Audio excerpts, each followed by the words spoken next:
पहले बताइए परमाणु के बारे में।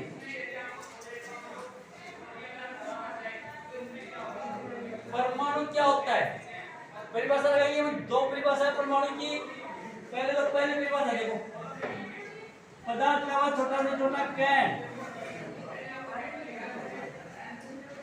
पदार्थ का वह है छोटा से छोटा कण जिनका आगे विभाजन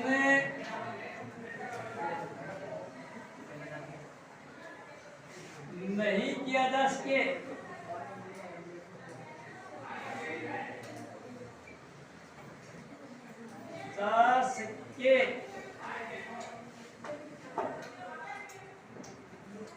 परमाणु कहलाता है।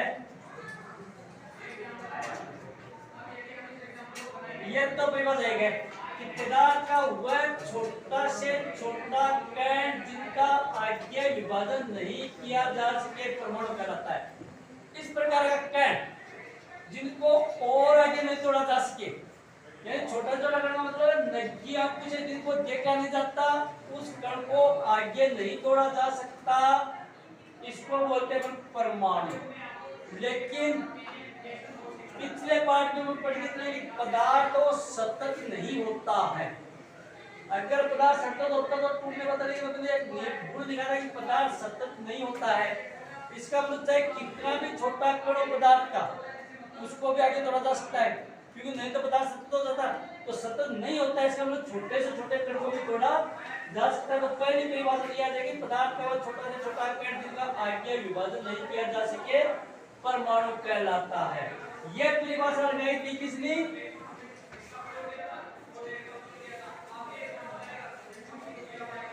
John Dalton. डोल्टन नाम का वैज्ञानिक था।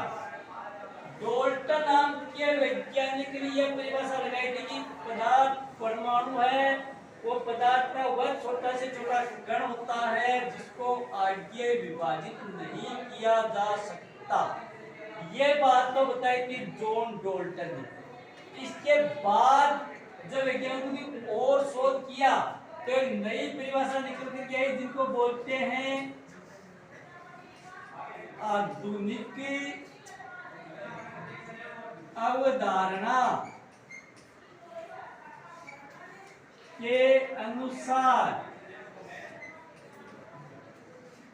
आधुनिक अवधारणा के अनुसार नए जो शोध हुए, नए शोध तो नए वैज्ञानिकों ने जो अब परिभाषा चल रही है परमाणु की, वो परिभाषा क्या है? पदार्थ का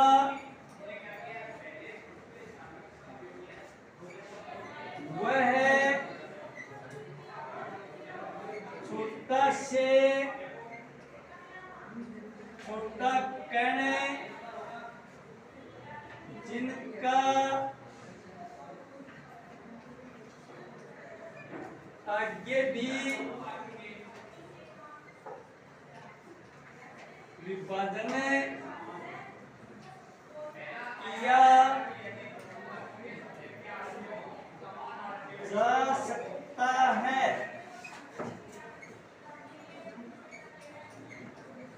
परमाणु कहलाता है। यह आधुनिक परिभाषा है। पदार्थ का वह छोटा से छोटा कण जिनका आगे भी विभाजन किया जा सकता है परमाणु। इस प्रकार का छोटा से छोटा कण जिनको नग्गी आंखों से नहीं देखा जा सकता बल्कि सूक्ष्मदर्शी से जिसको देखना पड़ता है, उस कण को भी आगे तोड़ा जा सकता है। इस छोटे से छोटे कण का नाम होता है क्या? पदार्थ होता है। तो पदार्थ की धार्मिक परिभाषा है, दोनों परिभाषा एक साथ लगानी पड़ती है। पहले तो परमाणु की परिभाषा ये लगानी पड़ती है, जॉन डोल्टन के अनुसार लगानी पड़ती है, फिर लगानी पड़ती है आधुनिक अवधारणा के अनुसार। क्योंकि जॉन डोल्टन ने बताया था कि जिन कणों को नग्गी आंखों से भी नहीं देख सकते उसको तोड़ा नहीं जा सकता। लेकिन आधुनिक अवधारणा है तुम्हें पता है कि इस प्रकार कण जिनको सूक्ष्म दृष्टि से देखा जाता है इतना छोटा होता है, लेकिन इसको भी आगे तोड़ा जा सकता है। ये दोनों परिभाषा किसकी है? परमाणु की है। परमाणु के बारे में बताया जाता है कि परमाणु छोटा से छोटा कण बोला क्यों? भारत में ऋषि पैदा होता है जिसका नाम था कणाद। सबसे पहले परमाणु की उत्पत्ति हुई थी वो कणाद ऋषि के प्रयास के बाद हुई थी। कणाद नाम का एक ऋषि था। वो ऋषि क्या करता था? जैसे ही खेती पूरी कर ली जाती थी, खेती हो जाती, खेती करने के बाद में खेतों में जो अन्न के दाने बिखरे होते थे उन अन्न के दानों को एकत्रित करके अपना पेट पालता था। और इन अन्न के दानों को कण बताया था, कण कण को चुप करके वो अपना पेट पालता था, इसलिए इसका नाम कणाद पड़ा। और यही से फिर ये परिभाषा निकल करके आई थी। पदार्थ वो छोटे छोटे कणों से मिलकर बना होता है और सबसे छोटे कण को बोलते हैं क्या? कणाद के अनुसार इनको कण बोला गया था। फिर आगे जाके डाल्टन ने यही से परिभाषा निकाली। तो कणाद ऋषि के प्रयास के बाद में परमाणु की सबसे बड़ी परिभाषा आई थी, क्योंकि खेतों में से अन्न के दानों को चुन चुन के अपना पेट पालता था, जिनको वो कण बोलता था। कण चुन चुन करके इसके अंदर इसका नाम तो पड़ गया कणाद। और यही से कण जो आया, छोटा से छोटा कण, यही से फिर उनकी परिभाषा की उत्पत्ति हुई। तो ये तो परिभाषा हो गई आपके परमाणु। दूसरी जो परिभाषा हुआ आपके कण की, अणु की। अणु किसको बोलते हैं? एक ही तत्व के परमाणु अथवा एक ही तत्व के परमाणु अथवा विभिन्न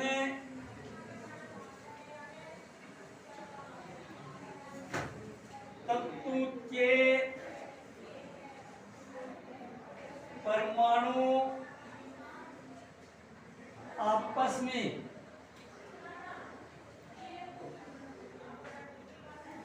संयोग कर अणु बनाते हैं। यह अणु की परिभाषा होती है कि या तो एक ही तत्व के परमाणु या फिर विभिन्न तत्वों के परमाणु आपस में संयोग करके किसका निर्माण करते हैं? अणु का निर्माण करते। एक ही तत्व जैसे ऑक्सीजन का परमाणु, ऑक्सीजन का ये परमाणु दोनों मिलकर के ऑक्सीजन का एक अणु बना देंगे। ऑक्सीजन ऑक्सीजन दोनों मिलकर के एक अणु बना देंगे। फिर एक अणु ऑक्सीजन का और एक अणु हाइड्रोजन का दोनों मिलकर के क्या बना देंगे? जल के एक अणु का निर्माण कर देंगे। एक ही प्रकार के परमाणु मिल सकते हैं, एक ही प्रकार के एक ही तत्व के परमाणु आपस में मिलकर के अणु का निर्माण करते हैं, या विभिन्न तत्वों के परमाणु, या ऑक्सीजन का परमाणु, ये हाइड्रोजन का परमाणु दोनों मिलकर के जल के एक अणु का निर्माण करते हैं। तो या तो एक ही तत्व के परमाणु मिलकर के अणु बनाते हैं या फिर विभिन्न तत्वों के परमाणु मिलकर के अणु का निर्माण करते हैं। परमाणु है वो आगे बात करेंगे अपन। परमाणु के दो तो होते हैं भाग। परमाणु के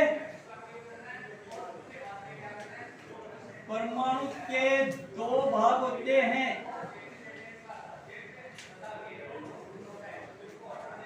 परमाणु के दो भाग, परमाणु के बनावट देखेंगे अपन तो इस रूप में होती है। ये परमाणु ये यहाँ पर इसके दो भाग होते हैं। एक भाग का नाम तो होता है इसका नाभिक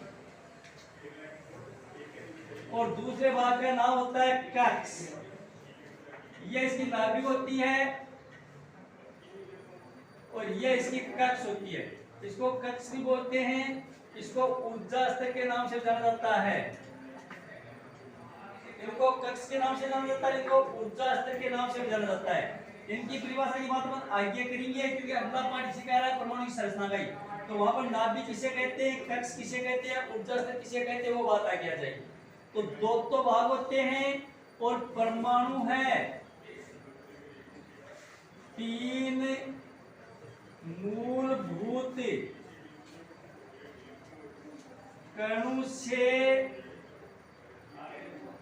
मिलकर बना होता है। तीन परमाणु या कण होते हैं, एक का नाम होता है आपका प्रोटॉन, एक का नाम होता है न्यूट्रॉन और एक का नाम होता है इलेक्ट्रॉन। तो दो भाग होते हैं और तीन कणों से मिलकर बना होता है, जिसका एक का नाम प्रोटॉन होता है, एक का नाम न्यूट्रॉन होता है, एक का नाम इलेक्ट्रॉन होता है। ये जो दोनों कण होते हैं वो तो पाए जाते हैं नाभिक में, और ये जो कण होता है ये पाया जाता है कक्ष में। इसका मतलब ये तो दोनों यहाँ पर प्रोटॉन न्यूट्रॉन और ये इलेक्ट्रॉन यहाँ पर पाया जाता है। क्या होता है प्रोटॉन, क्या होता है न्यूट्रॉन, क्या होता है वो इलेक्ट्रॉन, वो अगले पार्ट में आएगा जब परमाणु की संरचना होगी वहां पर इनकी परिभाषा होगी, इनकी भी होगी, इनकी भी होगी, इनकी भी होगी, इनकी तीनों ने इनकी खोज की थी कहां पर ये पाए जाते हैं। तो यहाँ पर मोटी सी बात ये है, परमाणु की परिभाषा, परमाणु के दो भाग होते हैं, परमाणु तीन मूलभूत कणों से मिलकर बना हुआ होता है। इसके बाद में आगे पार्ट में देगा आपका आयन। आयन किसे कहते हैं और आयन कितनी प्रकार के होते हैं। आयन के बारे में परिभाषा बताएंगे, आवेश युक्त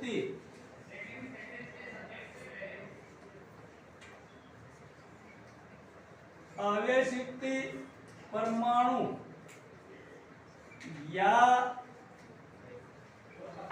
आवेश युक्त परमाणु या परमाणु के समूह को आयन कहते हैं। जिनके ऊपर आवेश पाया जाता है, तो आवेश या तो परमाणु या तो सिंगल परमाणु होगा या फिर परमाणु का समूह होगा, इसको बोलते हैं आयन। जिसमें आप देखेंगे सोडियम परसेंट में तो सोडियम धनायन होता है, क्लोरीन है वो आपका ऋणायन होता है। तो इस ऊपर जिस भी तत्व के ऊपर या परमाणु के ऊपर प्लस का चिन्ह होगा वो धनायन होगा और माइनस का चिन्ह होगा वो ऋणायन होगा। क्यों आता है इसके ऊपर धन और ऋण का चिन्ह, आगे बात करेंगे। तो आवेश परमाणु के समूह को आयन कहा जाता है। आयन दो प्रकार के होते हैं, आयन दो प्रकार के होते हैं। एक का नाम होता है धनायन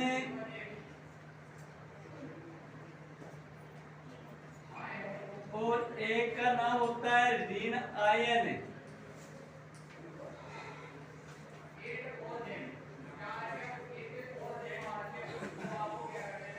एक का नाम होता है धनायन, एक का नाम होता है ऋणायन।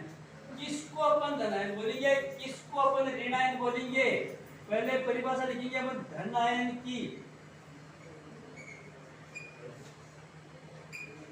धनायन की परिभाषा क्या लिखेंगे, कोई भी परमाणु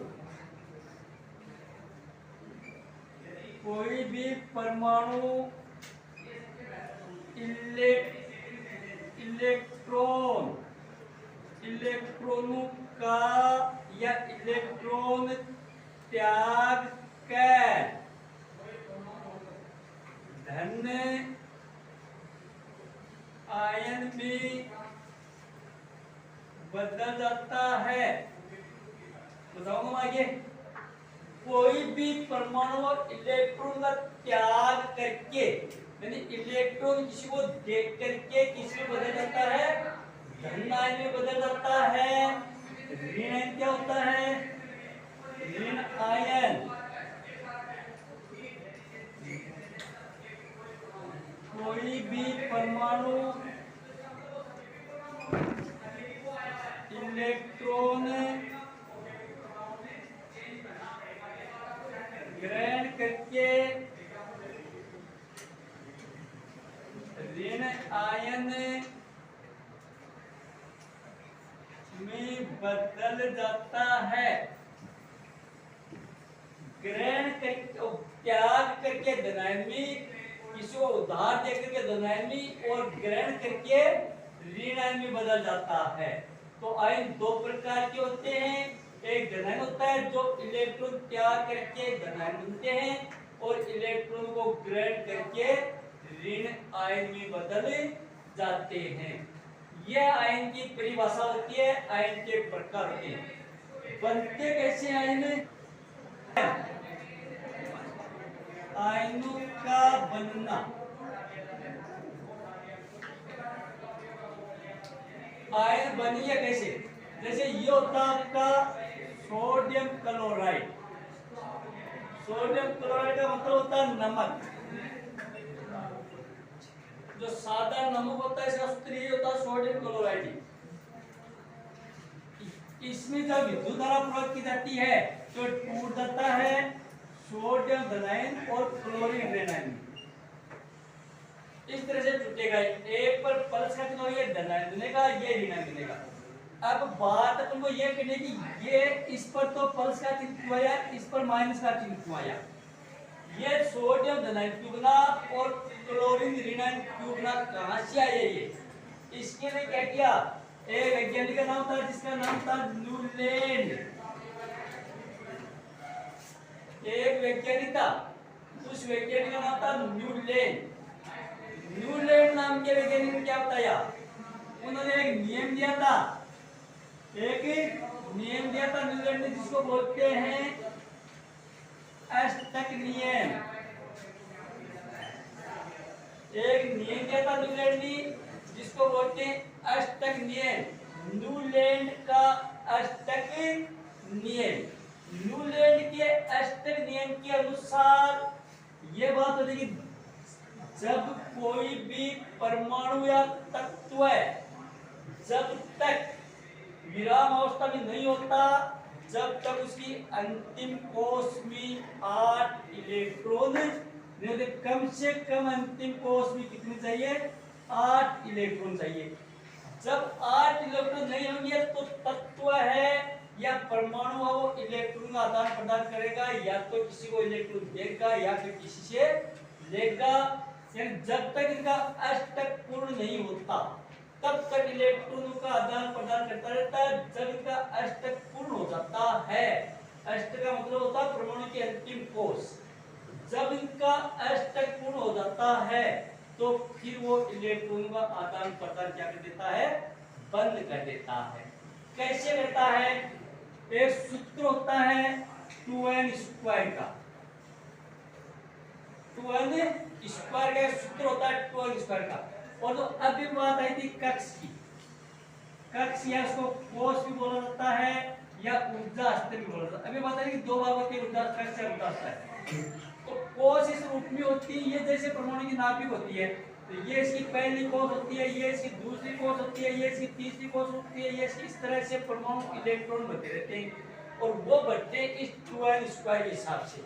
n का मतलब होता है यहाँ दो तो संख्या है, ये भी संख्या, n का मतलब होता है कक्ष, ये संख्या होती है, ये n यहाँ पर, ये संख्या n की होती है। तो हर n की जगह अपन पहली कक्ष रखेंगे, इसमें कितनी आएंगे, फिर n की जगह दूसरी कक्ष रखेंगे, 2 रखेंगे, इसमें कितने इलेक्ट्रॉन रहते हैं, फिर तीसरे की इसमें कितने रहते हैं, फिर चौथे की इसमें कितने रहते हैं। तो 12 स्क्वायर से जब पहली कक्ष करते हैं अपन, तो 1 का स्क्वायर, तो 2 गुणा 1 बराबर 2। इसका मतलब ये हुआ कि किसी भी परमाणु की, कोई भी परमाणु हो, इसकी जो पहली कक्ष होती है, पहली कक्ष में 2 इलेक्ट्रॉन भरे जाते हैं। जैसे अगर किसी के पास 11 इलेक्ट्रॉन है, इलेक्ट्रॉन की संख्या किसी के पास 11 है और 11 को क्या करेंगे, ये तो इसकी नाभिक होती है और ये इसकी पहली कोश होती है, तो पहली कोश में 2 इलेक्ट्रॉन आ जाएंगे, ये 2 इलेक्ट्रॉन आ गए। इसका मतलब ये होता है कि पहली जो कोश होती है, किसी भी परमाणु की जो पहली कक्ष होती है, पहली कक्ष में 2 इलेक्ट्रॉन भरे जाते हैं। फिर इसकी दूसरी कोश आ गई, तो दूसरी कोश में टोटल 11 बचे हैं, तो दूसरी कोश में कितने आएंगे, तो 2 रखेंगे यहाँ पर, 2 × 2 का स्क्वायर, 2 गुणा 4 बराबर 8। तो दूसरी कोश में कितने आ जाएंगे, दूसरी कोश में 8 इलेक्ट्रॉन आ जाएंगे। पहले में 2 आ गए, दूसरी में 8 आ गए। फिर तीसरी कोश में देखेंगे, तीसरी में कितने आते हैं, तो 2 3 का स्क्वायर, 2 गुणा 3 3 9 बराबर 18 आ गए। तो तीसरी कोश में कितने आ जाएंगे, 18 इलेक्ट्रॉन होते हैं तीसरी कोश में। लेकिन इसी अनुपात में चलेंगे आगे, लेकिन यहाँ पर 4 लगा देंगे, तो 4 तो 16 32, तो कितने आ जाएंगे, 32 आ जाएंगे। इसी तरह से 5 में कितने आएंगे। लेकिन न्यूलैंड ने क्या बताया, न्यूलैंड में कहता है कि कोई भी इलेक्ट्रॉन है 8 से ज्यादा इलेक्ट्रॉन अपनी कोष में रख नहीं सकता। इसका मतलब 18 नहीं है, यहाँ पे भी 18 थे पहले, तो 30 कोष हुई, तो 30 कोष में 18 में पहले 8 आ जाएंगे तो बचे हुए हैं, दूसरी में 8 आ जाएंगे, फिर 2 बच गए वो अगली कोष में चले जाएंगे। तो इस तरह से 8 से ज्यादा नहीं रख पाएगा कोई भी परमाणु है वो अंतिम कोष में 8 इलेक्ट्रॉन से ज्यादा इलेक्ट्रॉन रख ना पाएगा, क्योंकि जैसे इनका अष्टक पूर्ण हो जाता है तो इलेक्ट्रॉन का आदान प्रदान क्या कर देता है, बंद कर देता है, न देता है न किसी को देता है।